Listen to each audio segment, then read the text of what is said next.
الرحيم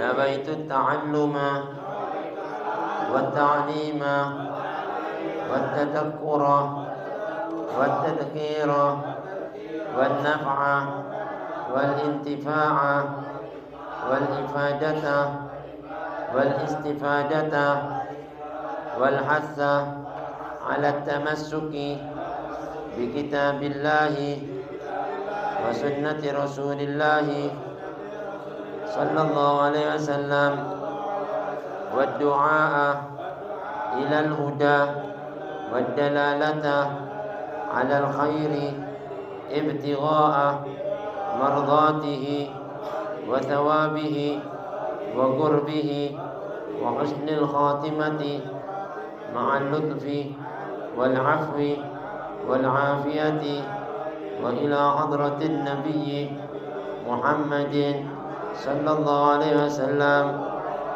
وإلى أرواح والدينا وأمة الأموات وأمة المسلمين والمسلمات المؤمنات خصوصا إلى روح شيخنا الإمام العلامة صاحب الكتاب المختصر الكبير الذي يعرف بالمقدمة الحضرمية للإمام العلامة الفقيه المحقق العارف بن عبد الله بن عبد الرحمن بن أبي بكر بن محمد القحطاني السعدي المجدي أصحاب الضرمي التريمي وشيخ الإمام العلامة صاحب الشارح هذا الكتاب الإمام المقدم هذا المسمى بشر الكريم بشرح مسائل التعظيم للإمام العلامة الفقيه سعيد بن محمد بعلي بعشين الدواني الحضرمي الشافعي نفعنا الله بهم وبعلومهم وبكم في الدارين آمين. سر الفاتحة.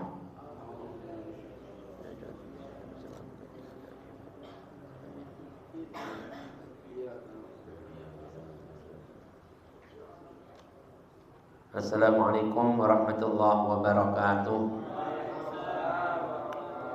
Alhamdulillahirabbil alamin wa bihi nasta'in ala umuri dunya waddin wassalatu wassalamul atammanil akmalan ala sayyidina Muhammadin sayyidil anbiya wal mursalin wa ala alihi at-tayyibin at-tahirin wa sahabatihi al-mayamin wa man tabi'ahum wahtada bihadihim min yawmin hadza ila yaumiddin. Amma ba'd. Ma'asyiral hadirin, ma'asyiral muslimin rahimakumullah, yang sama-sama kita hormati para jemaah majelis ta'lim dan Mustafa khusus Zainal dan segenap jemaah yang hadir dan gaib. Mudah-mudahan semua niat kita, hajat kita dalam rangka menghidupkan, mensyiarkan majelis-majelis ilmu dan juga berzikir, berwirid, bertasbih, mudah-mudahan semua niat hajat kita diijabah oleh Allah Subhanahu wa taala. Marilah hadirin sedikit setelah kita membaca sejarah singkat daripada kitab Burdatul Madih karangan Imam Abi Abdullah Muhammad Al-Busiri nafa'anallahu bihi ulumi, kita melanjutkan sedikit ta'lim tentang bab berfikih karangan Al-Imam Al-Allamah sahib daripada kitab Muqaddimatul Hadramiyah, yakni oleh Al-Imam Abdullah bin Abdurrahman Ba'fadal, yang disyarahkan oleh Imam Al-Alim Al-Allamah Sa'id bin Muhammad Ba'ali Ba'shin dalam kitabnya Bushral Karim bi syarhi masail at-ta'lim. Nafa'ana Allah bihim wa bi ulumihim wa bikum fid darin amin. Sampailah kita masih dalam fasal yang menerangkan fi syurutil wudu wal ghusli. Kita baca sedikit bersama-sama ya matanya. Bismillahirrahmanirrahim. Radhiyallahu ankum. Faslun syurutul wudu'i wal ghusli al-islamu wat tamyizu والنقاء من الحيض والنفاس وعما يمنع وصول الماء إلى البشرة والعلم بفرضيته وألا يعتقد فرضا معينا من فروضه سنة فالماء الطهور وإزالة النجاسة العينية وألا يكون على العضو ما يغير الماء وأن يعلق نيته وأن يجري الماء على العضو ودخول الوقت والموالاة لدائم الحدث wallahu a'lamu bissawab. Alhamdulillah wa syukurillah, baru setelah kita simak bersama-sama tabarukan untuk qiraatul kitab Mudah-mudahan tercurah kepada kita keberkahan junjungan Nabi besar Muhammad SAW, keberkahan para anbiya wal mursalun, malaika al muqarrabun dan ulama unassalihun. Sampailah kita dalam pasal yang ke-11 yang menerangkan fi syurutil wudu wal ghusli, syarat-syaratnya wudu. Kalau kemarin sunnah-sunnahnya dan apa-apa yang makruh dalam wudu kita sudah bahas. Sekarang syarat-syaratnya wudu dan mandi ya. Pertama al-Islam, orang Islam ya. Kemarin sudah dijelasin kalau orang kafir enggak disyaratkan untuk dia mandi dalam segi hukum agama Islam ya. Kalau dia mau mandi-mandi itu sekedar mandi biasa. Kenapa orang kafir enggak disyaratkan dalam syariat fikih untuk mandi? Karena hukum syariat Islam ini untuk ibadah ya. Sedangkan orang-orang kafir laisa min ahliha, bukan termasuk orang yang diwajibkan ibadat. Enggak ada orang Islam ibadah sembahyang, orang kafir ya kan, orang kafir mau sholat ini enggak ada. Makanya tidak termasuk orang-orang kafir. Terus buat tamyiz. Tamyiz ini sudah bisa membedakan. Anak kecil sudah bisa kanan, kiri tahu. Makanya anak kecil juga kalau masih tamyiz, masih belum tamyiz, maka belum disyariatkan untuk beribadat ya. Artinya tapi tetap dapat pahala kalau dia diajari ibadat dari orang tuanya. Karena kafir sama anak-anak yang belum mumayyiz itu laisa min ahliyah, tidak diwajibkan, enggak wajib. Orang kafir kan enggak wajib. Tapi wajib ibadat, wajib siksa di akhirat. Kalau anak kecil enggak wajib siksa di akhirat kalau mati masih anak-anak, karena dia masih anak-anak. Kalau dia sudah balik enggak sholat maka disiksa. Wa marra sihhatu ghuslil kafir, sudah diterangkan tentang hukum-hukum mandinya orang kafir kemarin juga sudah diterangkan. Wan naqa minal haid, jadi syaratnya wudu dan syaratnya mandi itu harus suci dari haid, darah haid dan darah nifas. Wa amma yamna'u usulal ma', dan harus suci juga dari sesuatu yang menghalangi sampainya air ilal basyarah, ke kulit kita. Harus suci, enggak boleh ada cat di tubuh kita. Tempat-tempat yang dibasuh dalam anggota wudu atau mandi. Kalau pakai wudu, mau catnya ke sini sih nggak jadi masalah, walaupun nggak hilang, ya kan? Kalau tempat yang kena wajibnya wudu harus dihilangin. Wal ma'u wa alla ya'tiqida fardhan muayyanan, serta tidak menganggap hukum-hukum yang fardu yang wajib dalam wudu atau mandi itu tertentu sebagai hal yang sunnah min furudihi sunnatan. Jadi yang sudah ditentukan wajib nggak boleh dianggap sunnah. Paham ya? Ini wajib ini. Jangan dianggap sunnah, nggak usah deh. Kalau sunnah doang nggak boleh, wajib. Kalau kesini kena basuh, kan sunnah, jangan, harus wajib. Itu syaratnya. Kalau nggak diterima mandinya dan wudunya. Wal ma'u tahur, dan harus syaratnya dalam berwudu atau mandi itu harus menggunakan air yang suci. Jangan air yang mustakmal, air najis apalagi. Terus syarat wudu dan mandi wa izalatun najasatil ainiyah, menghilangkan yang najis-najis yang nampak itu yang jelas kelihatan. Kalau yang nggak kelihatan kita nggak tahu, di sini aja Pak, nggak wajib menghilangkan, nggak tahu. Tapi tetap kita basuh saat berwudu di anggota wudunya. Tapi kalau ada najis harus dihilangkan. Ya. Karena apa? Karena nampak. Wa alla yakuna 'alal udwi ma yughayyirul ma', dan tidak ada sesuatu yang menempel pada anggota tubuh yang dapat merubah air. Apa? Tubuhnya ini kotor. Masukin di situ air-airnya yang tadi putih jadi butak, ya kan? Air-air yang buat wudu dalam kondisi berubah warna, rasa dan baunya dalam air yang sedikit, jatuhnya air yang tidak bisa mensucikan. Nah itu syarat-syaratnya harus dijaga, jangan sampai ada di anggota tubuh akhirnya kita basuh airnya masuk ke situ sehingga merubah air tadi itu sifatnya, mau warnanya, baunya atau rasanya. Lalu berikutnya syarat di mana wajibnya mandi dan wudu itu harus wa ayyu'alliqa niyatahu ya. Wa alla yu'alliqa niyatahu, tidak menggantungkan niatnya. Tidak menggantungkan niatnya dengan selain wudu atau mandi. Seperti misalnya aku niat berwudu, nawaitul wudu'a insyaallah. Masa insyaallah mau wudu kok masih insyaallah? Ini masih tergantung ini, ngantung ini, niatnya masih gantung ini. Benar wudu apa masih nanti insya Allah. Ya kan, kalau masih gitu tuh nggak nyangkut, ya kan? Jadi belum bisa. Terus sampai kepada sekarang ini pembahasan wa ayyajriyal ma'u 'alal udwi. Hendaknya air itu mengalir di atas anggota tubuh, mengalir, nggak boleh cuma tik nempel doang, tik tik tik tik tik tik. Enggak jelas ini air enggak ngalir nih. Ya kan? Akhirnya enggak kena basuh, yang sebagian ada enggak kena, enggak bisa. Kalau ngalir kan semuanya ngalir. Harus digosok. Jadi kalau ngalir itu kan siram, jadi turun. Nah, ini mengalirnya air disebut sayalan. Apa? Mengalirnya air, ya. Ya jerian atau ngalir. Al-ma'u 'alal udwi, air itu di atas anggota yang wajib dibasuh wudu. Terus wadukhulil waqti, dan masuknya waktu saat dia itu mau wudu bagi orang-orang yang selalu berhadas. Bagi orang yang selalu berhadas itu kalau adzan begitu masuk baru boleh wudu. Atau dia yakin kalau habis adzan masih bisa nunggu sampai sholat berjamaah. Tapi kalau habis adzan masih belum yakin ini orang imam masih belum qomat, nah dia belum dianjurkan walaupun selepas adzan. Karena takut kalau dia nanti ini nunggu orang yang belum qomat tiba-tiba hadas lagi, nggak sah wudunya dia untuk langsung sholat. Jadi kira-kira ini umpama ini qomat dikit lagi kurang sudah mau qomat atau orang sudah megang mik umpama. Nah dia wudu langsung deh karena sudah masuk waktu kan. Gitu sudah. Allahu Akbar, wudu dia wudu sekejar. Jadi begitu wudu kan dengan niat dia berhadas, begitu masuk pas hadas terusin sholatnya udah sah. Ya kan? Jadi waktu masuk sholat dalam kondisi suci. Masuk sholat kondisi suci. Jangan sebelum masuk masih berhadas lagi. Wah wudu lagi. Nah ini harus masuk waktu sholat. Bagi orang yang selalu berhadas. Tapi kalau orang yang nggak selalu berhadas nggak perlu nunggu waktu. Sebelum adzan juga boleh wudu. Kayak kita ini Mbak Mantum kan nggak berhadas. Ya kan nggak selalu kencing-kencing terus. Nah udah nggak apa-apa. Nah ini. Wal muwalatu lidaimil hadas, dan harus muwalat. Muwalat apa? Membasuh anggota yang satu sebelum anggota yang lainnya itu harus berkesinambungan, nyambung nggak putus gitu.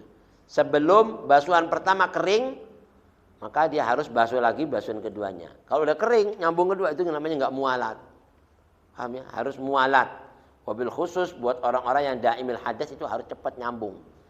Nah, ini sampai pembahasan ini kemarin kita jelaskan ya. Nah, sampai kepada kalimat wa ayyajriyal ma'u 'alal udwi. Jadi ini jaryul ma'. Jaryul ma' itu artinya mengalirnya air ke seluruh ala jami'il udwi. Di sini disebut jami'. Jadi seluruh anggota, seluruh yang wajib. Dari sini sampai sini semua harus kena air nih semua nih. Ya kan? Ini semua kena harus. Kepala, yang buasan-buasan kepala-kepala yang apa wajah-wajah harus. Kaki yang bagian yang wajib-wajibnya itu harus. Karena jami'il udwi yang wajib dibasuh waktu wudu. Kalau seandainya waktu mandi, seluruh tubuhnya. Mandi wajib. Mandi wajib kan seluruh tubuhnya kan. Nggak boleh yang kering, sini kering masih belum kena, nggak sah. Harus seluruh ala jami'il udwi yang al-wajib. Yang wajib untuk dibasuh. Wa yatahaqqaqu al-muqtada in bana. Jadi sudah tahakkuk. Tahakkuk itu artinya sudah ditetapkan sesuatu yang dikehendaki untuk dibasuh ke seluruh tubuhnya inbana. Jika itu nyata gitu, kelihatan, harus kelihatan, harus dibasuh semuanya. Yang kelihatan ini kan kelihatan harus kena basuh semuanya. Kalau nggak kelihatan bagian dalam-dalam nggak usah. Masuk di dalam nggak kelihatan, dalam sini gimana harus masuk? Ya kan? Nggak ada kewajiban. Kuping ini kan yang kelihatan sini-sini bagian kelihatan ini wajib dibasuh, kena. Ya kan? Yang jelas-jelas. Yang nggak kelihatan ya sih nggak apa-apa. Ya kan intinya nggak basuh. Itu. Di dalamnya kulit, ini nggak usah lah dalamnya kulit, masa untuk korek dulu kulit. Ya kan? Nggak kelihatan tuh, nggak wajib dibasuh. Ya kan? Nah ini salah satunya. Jadi ada yang diwajibkan, yang kelihatan, yang nggak kelihatan nggak usah. Mana tadi itu? Inbanal hal, dalam kondisi halnya. Wa illa, tapi kalau enggak, fatuhrul ihtiyat. Kalau seandainya kita ini kelihatan apa enggak ini ya, maka dia harus bersuci secara ihtiyat, berhati-hati. Walaupun ini enggak kelihatan, tapi ini sesuatu yang wajib dibasuh dalam anggota seperti kulit yang terkupas di dalamnya apa namanya kulit yang mohon maaf keriput, ya kan? Itu dibuka, beginiin harus ihtiyat, hati-hati harus kena, ya kan? Walaupun kita nggak sampai teliti satu-satu kan, nyiram ini mungkin ada yang keriput, nah itu harusnya dibuka di gini-giniin supaya masuk air. Fatuhrul ihtiyat, bersucinya harus ihtiyat, harus menjaga kehati-hatian. Namanya itu lebih bagus, ya kan? Atau bi antayaqana at-tuhru, di mana dia yakin ini sudah bersuci, sudah masuk ke situ. Walaupun wasakka fil hadas, walaupun dia masih ragu, mungkin kayaknya ini ada yang nggak kena, ini ada yang apa masih hadas di sini. Tapi kalau dia sudah ihtiyat, udah kayaknya udah kena, ya kan? Ada keraguan sedikit, tapi awalnya dia sudah ihtiyat, maka dihukumi sah, ya kan? Yakin di pertamanya saya sudah basuh kayaknya udah kena, udah ihtiyat kayak gitu, masa nggak kena juga sih, ya kan? Artinya mungkin ada yang nggak kena, ya, wasyakka ragu dalam yang hadasnya, maka dihukumi masih sah. Fatawaddo'a min ghairi naqidin, maka dia boleh berwudu dengan tanpa sesuatu yang membatalkan. Artinya wudunya bukan wudu yang batal seperti orang yang batal wudunya, karena dia sudah ihtiyat, ya kan? Nah ini sahih, ada sesuatu yang dibenarkan, masih diperbolehkan. Illam yabin hadatsuhu, kalau dia enggak jelas hadasnya. Wal aula, dan lebih utama, ayyan qudatu tuhruhu, dia batalkan wudunya, dia untuk perhatikan lebih lagi, lebih utama lagi. Tapi kalau tadi kan sudah ihtiyat tapi masih ada keraguan, kenapa enggak ya? Nah itu masih dihukumi boleh, ya kan? Tapi kalau lebih utamanya lagi, dia harus yakini seolah-olah masih batal, belum kena. Lebih aula, lebih utama, ya kan? Ayyan qudatu tuhruhu, dia menganggap batal wudunya. Terus dia wudu yang baru, wa yatawaddo'a, dan dia berwudu dengan biwudu'in jadid, ya. Wa inna ma sahha wudu'u man syakka fi tuhrihi ba'da an tayaqqana hadatsuhu. Nah, sekarang gini, ente sudah yakin tadi ini ana setelah berwudu, yakin masih belum batal, tapi di tengah-tengah ini tadi batal apa enggak ya, ragu gitu, ya kan? Tapi kita yakin sudah wudu, tapi di tengah-tengah selesai wudu tadi ana batal apa enggak ya, enggak jelas kan? Wa syakka fi tuhrihi, dia ragu dalam kesuciannya, maka orang kayak gini ini masih dihukumi sah. Ya hukum sah wudunya. Kenapa? Li'annal aslah baqa. Karena yang hukum asalnya itu masih baqa'ut tuhur, masih masih tetap berada dalam kesucian. Karena hukum asalnya yang dinilai pertamanya, bukan keraguan setelahnya. Tapi ragunya wa adamus sharif, enggak ada yang benar-benar membatalkan gitu. Ya kan enggak kelihatan kan siapa tadi yang batal? Enggak tahu kan. Kayaknya tadi batal apa enggak ya, enggak jelas kan? Tapi dia yakin tadi setelah berwudu, maka dia dihukumi sah, masih berjualmu kesenggol apa enggak tahu kan, kita enggak yakin. Tapi tadi di jalan kesenggol enggak? Cewek-cewek tadi tangannya udah enggak bajuan tuh. Waduh enggak jelas nih. Nah ini kan kita enggak jelas kan, tapi kita enggak yakin kesentuh. Syaratnya enggak yakin kesentuh. Terus nanti masih ragu, batal apa enggak tadi ya? Itu sah. Dihukumi masih sah. Tapi jangan sampai itu yakin, sudah yakin kesentuh bilang, batal enggak? Tadi kesenggol, ya sama aja batal, udah kesenggol masih nanya-nanya lagi. Kecuali kalau kesenggolnya kena baju, masih nggak apa-apa. Kalau kena kulit, ya tadi anak yakin kayaknya kesenggol sih, yakin. Iya, tapi ya gimana, masih ragu juga. Wah, ya nggak usah deh, mendingan deh. Nanti udah yakin kesenggol, masih ragu lagi. Ya kan, berarti sudah nggak yakin namanya ini. Nah kalau kayak gitu dihukumi hukum asalnya, paham ya? Atau nanti berangkat dari rumah nggak wudu, sampai di jalan, nanti punya wudu nggak? Lupa, lu wudu apa enggak? Tapi kayaknya ya sudah, kalau sudah yakin enggak wudu, batal nih wudu aja. Itu hukum asalnya diambil ya. Nah kayak gini nih. Jadi sah kalau dia tadi itu di dalam perjalanan, ya kan dia ragu, tapi tadi sudah berwudu, maka dihukumi asalnya, yakni baqa ya. Baqa'ut tuhur. Wa adamus shari, tapi syaratnya tidak ada yang membatalkan dia, yang menyampingkan dia dari wudu yang aslinya. Kalau yang menyampingkan berarti yang sudah jelas-jelas membatalkan. Wa yu'abbaru anhu bidawamin niyati hukman, tapi harus waktu dia berwudu harus dianggap niatnya itu masih berpegang dalam berwudu. Niatnya masih berwudu, jangan di tengah-tengah dibatalin wudu. Niat membatalkan wudu, ya batal lah. Ini niat membatalkan lagi. Nanti ibadat niatnya putus, berarti ya putus ibadahnya. Jangan ada niat, makanya harus niat istishabun niyat, masih berpegang pada niat. Selama inti wudu sampai sekarang masih niat wudu kan, nggak ada niat batal kan? Wah ada, ya udah tetap, ya kan? Tapi kalau inti sudah, saya niat membatalkan wudu, walaupun nggak batal jadi batal ini. Nah, kenapa inti niat membatalkan? Naudzubillah min dzalika, boleh ada kayak gitu. Inti sholat nih, nggak batal wudu, tengah-tengah sholat niat keluar dari sholat, anak kagak mau sholat nih sekarang. Nanti sholat itu batal itu, cuman gerakannya doang, tapi nggak apa, nggak ada sholatnya, paham ya? Kalau niat sudah niat membatalkan sholat, ya batal. Lalu udah niat nawaitu usolli fardhul maghrib, usolli dan niat kok tiba-tiba dibatalin, ya batal jadinya. Paham ya? Atau inti Allahu Akbar, subhanallah, tahu tadi nggak baca Fatihah, udah 2 rakaat, waduh, batalinnya niatnya batal tuh, langsung inti ngulang dari pertama. Paham ya? Atau itu bilang assalamualaikum. Salam itu berarti akhir sholat kan. Salam walaupun bukan mesti harus duduk. Salam itu sudah mengakhiri sholat. Allahu Akbar. Assalamualaikum Assalamualaikum. Dia salam, dia batal kalau disengajain ya. Naudzubillah min dzalik ya. Jadi enggak boleh ada niat putus. Jadi secara hukum bidawamin niyah. Dia harus dawam, masih berada dalam niat. Wa alla yu'alliqan niyatan. Nah, ini sama tadi. Tidak boleh menggantungkan niatnya tadi. Wudu pakai gantungin. Ana mau wudu, nawaitul wudu'a li raf'il hadatsil asghar. Illam ahsulul umpama saya niat wudu kalau saya dapat rezeki. Loh.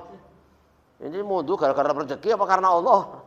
Itu menggantungkan niat namanya. Enggak ada nih niat model begini nih mah. Atau insyaallah kayak tadi kan. Saya niat wudu insyaallah deh. Ya apa model begini nih. Ini menggantung, masih niatnya belum karena Allah, nggak bisa. Berarti itu batal. Ya kan? Walaupun ngabusin air 1 bak kolam, tetap batal, masih belum wudu itu namanya. Nah, digantungin sih niatnya, ya kan? Anda niat berwudu, ya kan? Kalau airnya cukup, kalau kagak cukup gak wudu, lah ini gimana nih? Gantung-gantung. Ya, jadi niat karena Allah. Jadi wa alla yu'alliqan niyah. Falau qala, kalau dia ngomong nawaitul wudu insyaallah lam yasih. Jadi kalau dia niat saya niat wudu insyaallah enggak sah. Illa innawat tabarruk, kecuali ngomong insyaallah itu dengan niat apa? Ngambil keberkahannya kata-kata insyaallah, bukan membatalkan, bukan menggantungkan. Saya niat nawaitul wudu ala raf'il hadatsil asghar, niat ana ini insyaallah diberkahi wudu ana. Nah, itu boleh. Paham ya? Niatnya tabarruk. Tabarruk dengan kata-kata insya Allah, bukan niat insya Allah nanti kalau wudhu. Nah, insya Allah kan berarti kan kalau jadi sholat, ya kan?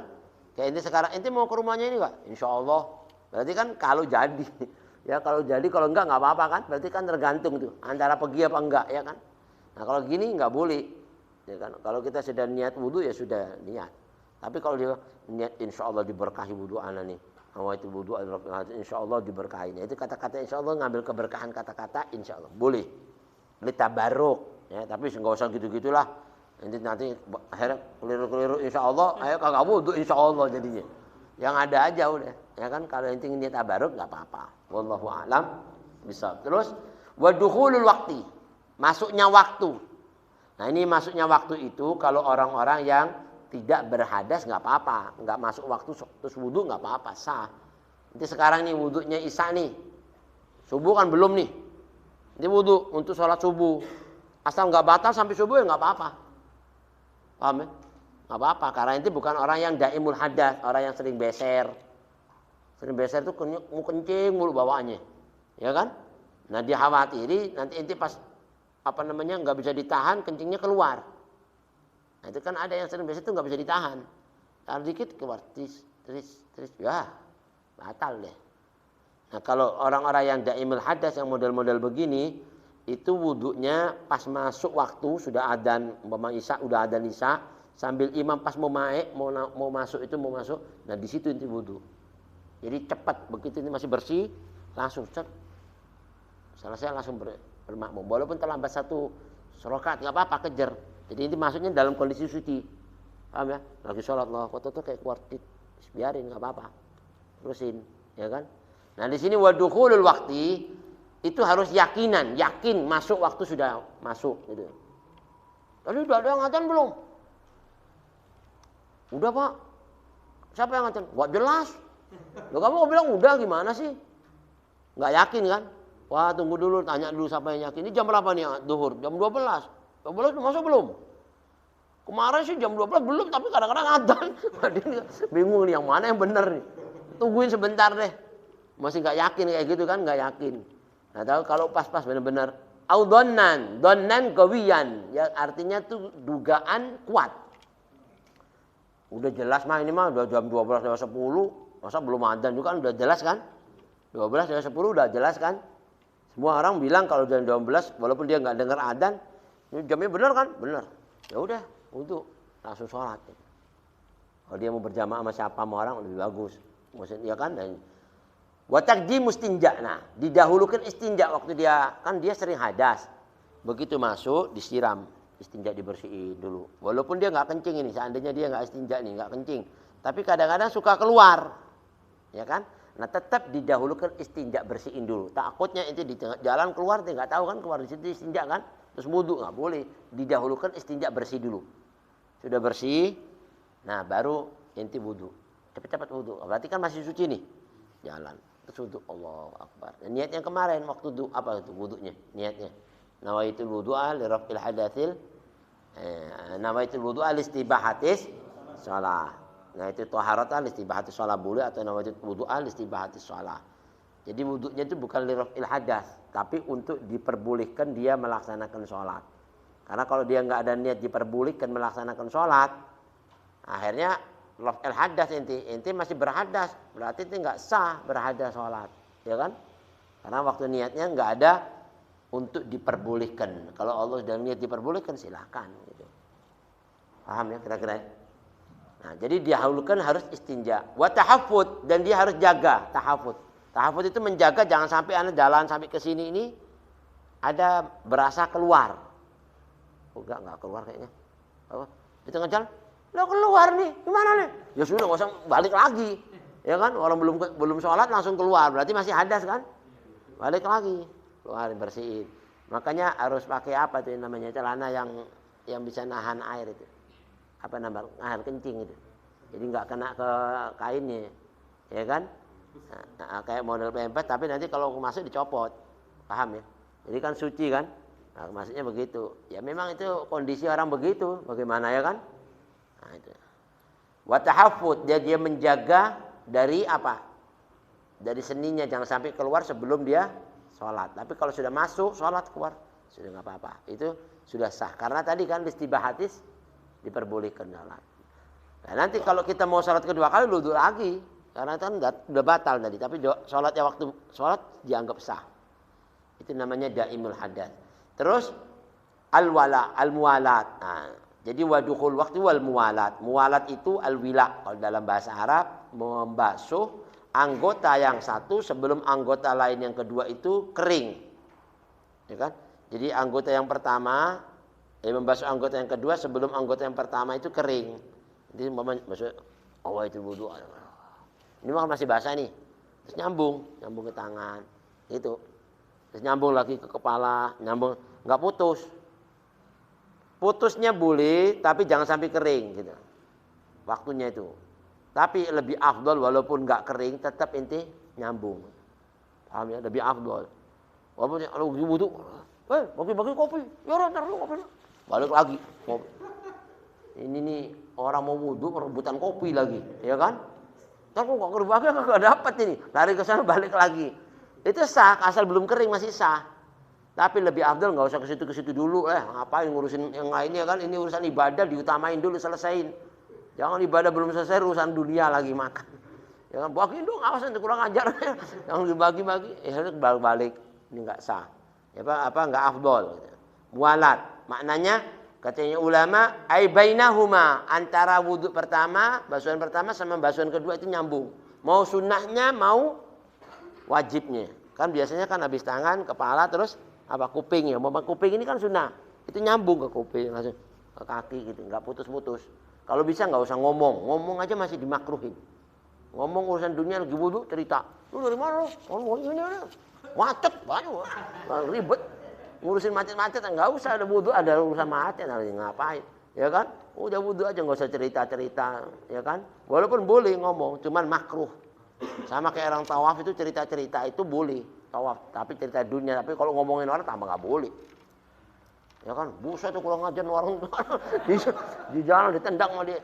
Lah itu yang wudu ngomongin orang lagi, ya kan? Akhirnya pahala dosa. Ini ribet ya begini nih, ya kan? Subhanallah. Itu wudu mulutnya disiramin dulu tuh. Apa? Dosa banget ngomongin orang. Itu sih diem, udah sampai selesai. Baca doa wudu, baru sholat apa? Sunnah wudu, nyambung namanya itu. Bainahuma wa bainal wudu. Antara basuhan pertama dan basuhan kedua, basuhan ketiga sampai habis. Dan antara wudu wa baina af'alihi.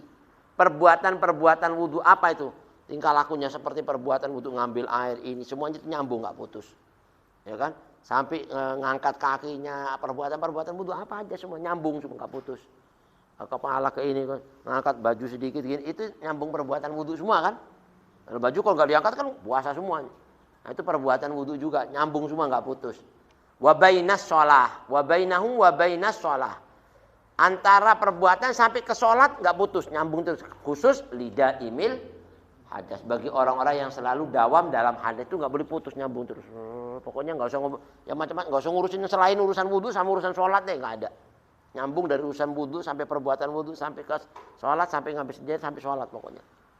Nah itu dianjurkan seperti itu. Lidah imil hadas. Baik hadas tadi itu hadasul asghar atau hadasul akbar. Bagi orang yang selalu hadas besar atau selalu hadas kecil, maka dia harus masuk waktu untuk dia melaksanakannya. Wallahu a'lam. Insyaallah hadirin pada waktu yang akan datang kita sambung kepada pasal yang menerangkan hukum nih mengusap ya di atas sepatu khuf. Nah, jadi ada nanti kita ini kalau wudu boleh kita nggak copot sepatu, ya nggak copot sepatu, terus kita ngusap kaki kita itu cuma di atas sepatunya bukan di atas kaki kita. Nah itu insya Allah kita jelasin di minggu depan, mudah-mudahan kita panjang umur sehat afiat dan kita bisa hadir semuanya mengambil ilmu barakah dari kitab Al-Muqaddimatul Hadramiyah. Ayo kita bacakan sekali lagi Fatihah semuanya buat niat kita yang hadir yang gaib, mobil khusus sahibul majlis Al-Habib Al-Barakah Muhammad bin Ahmad Al-Attas, Muhammad bin Abdul Qadir Al-Attas, Ibu Sri bin siapa itu binti? Atau ya binti fulan aja. Annallahu yaghfir lahum yarhamhum wa yu'li darajatin jannah wa walidina walidikum wa amwatina amwatikum wa muallimina muallimikum wa lahadikum salih al-Fatihah.